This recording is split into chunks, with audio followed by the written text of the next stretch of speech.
اللہ اکبر اللہ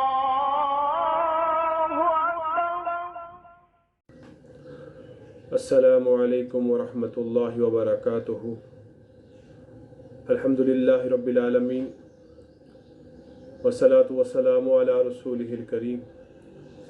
اما بعد، بسم اللہ الرحمن الرحیم۔ عن سہل بن سعد ان النبی صلی اللہ علیہ وسلم قال ان فی الجنة بابا یقال له الریان یدعى یوم القیامة یقال أين الصائمون فمن كان من الصائمين دخله ومن دخله لم يظمأ أبدا أو كما قال النبي صلی اللہ علیہ وسلم۔ حضرت سہل بن سعد رضی اللہ تعالیٰ عنہ سے روایت ہے، بے شک نبی علیہ السلام نے فرمایا کہ بے شک جنت میں ایک دروازہ ہے جس کو ریان کہا جاتا ہے، باب الریان۔ قیامت کے دن اس دروازے سے پکار لگائی جائے گی، بلایا جائے گا، یقالو کہا جائے گا، این الصائمون کہاں ہیں روزہ رکھنے والے، فمن کان من الصائمین دخلہ اور جو ہوں گے روزہ دار وہ اس دروازے سے داخل کیے جائیں گے، ومن دخلہ اور جو اس دروازے سے داخل کیا جائے گا لم یظمأ ابدا اور پھر اس کو کبھی پیاس نہیں لگے گی۔ اس حدیث مبارکہ میں نبی محترم صلی اللہ علیہ وسلم جنت کے دروازوں میں سے ایک دروازے کا تذکرہ فرما رہے ہیں، اور یہ دروازہ خاص طور پر روزہ داروں کے لیے مقرر ہوگا۔ احادیث مبارکہ میں جنت کے 8 دروازوں کا تذکرہ آیا ہے، جیسے کہ معلوم ہوا کہ ایک دروازہ نمازیوں کے لیے ہوگا، ایک دروازہ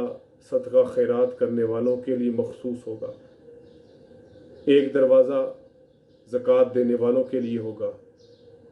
ایک دروازہ ذکر کرنے والوں کے لیے ہوگا۔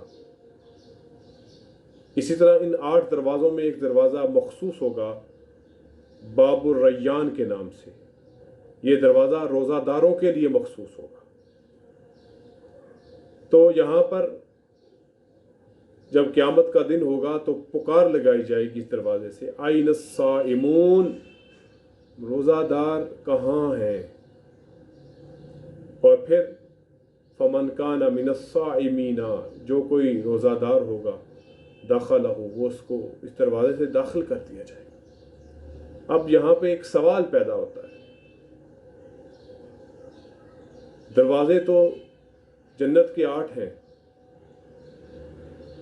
ایک دروازہ ذکر کرنے والوں کے لیے، ایک دروازہ متقین کے لیے، خاشعین کے لیے، ایک دروازہ متصدقین کے لیے، ایک دروازہ اللہ کی راہ میں خرچ کرنے والوں کے لیے۔ تو ایک مومن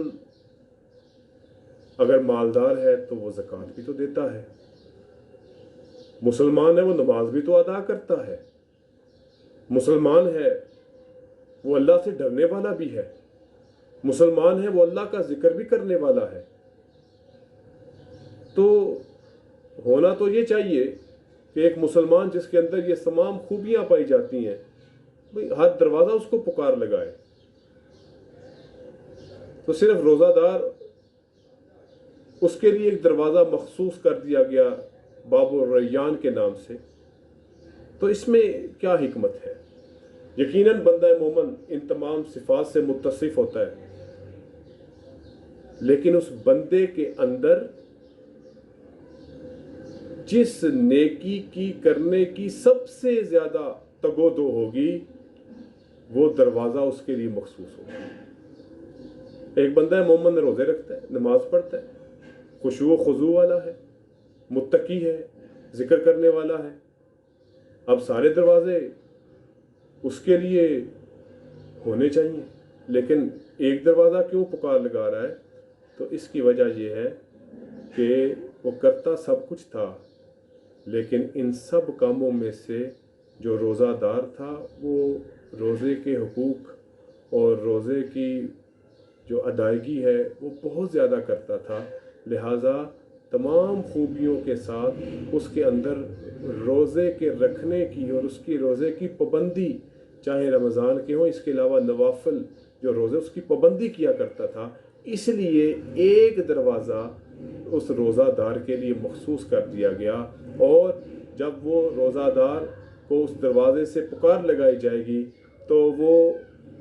قیامت کے دن، جیسے کہ یہ معلوم ہو رہا ہے، فمن کان من الصائمین، کہ جو ہوں گے روزہ دار، روزے کے حقوق کو، روزے کی کثرت کو نوافل کے ساتھ، فرض تو رکھنے ہی رکھنے ہیں، تو وہ جو اس پر عمل کرتا ہوگا وہ روزہ دار، اس کے لیے ایک دروازہ مختص کر دیا جائے گا۔ اور پھر حدیث مبارکہ میں آیا وَمَن دَخَلَهُ، اور جو اس میں داخل ہوگا پھر لم یظمأ ابدا، پھر اس کو کبھی پیاس نہیں لگے گی، کیونکہ اس نے روزے میں جو پیاس کو برداشت کیا تھا، اللہ تعالیٰ اس کو آخرت میں یہ اجر دیں گے، اب اس سے پیاس والا معاملہ ہی ختم کر دیا جائے گا۔ اس حوالے سے ایک ضروری بات، ایک شخصیت ایسی ہوں گی، جیسے کہ میں نے بیان کیا کہ جس بندے کے اندر کوئی ایک خوبی ہوگی اس کے لیے ایک دروازہ پکار لگائے گا، لیکن ایک شخصیت ایسی ہیں جن کے لیے 8 دروازے کھول دیے جائیں گے، وہ جس سے مرضی چاہے داخل ہو جائیں،